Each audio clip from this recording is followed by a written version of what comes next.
পীঠের একটি এই শ্রীশৈলপীঠ হিন্দু ধর্মের অন্যতম শক্তিপীঠ।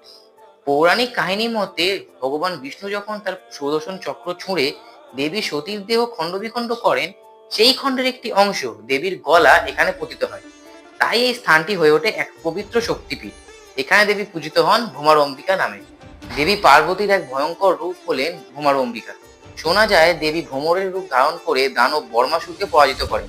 এখানে সেই মূর্তিতে সেই রূপই প্রতিফলিত হয়। অন্ধ্রপ্রদেশের গভীর জঙ্গল ও পাহাড়ে এই শ্রীশৈল পীঠটি অবস্থিত, যেখানে হাজার হাজার বছর ধরে সাধকরা তপস্যা করছে।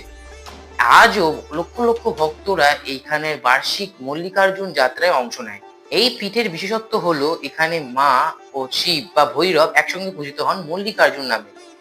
অর্থাৎ শ্রীশৈল একমাত্র স্থান যেখানে শক্তিপীঠ ও জ্যোতির্লিঙ্গ উভয় রয়েছে। এখানে মা ও মহাদেব একসঙ্গে বিরাজ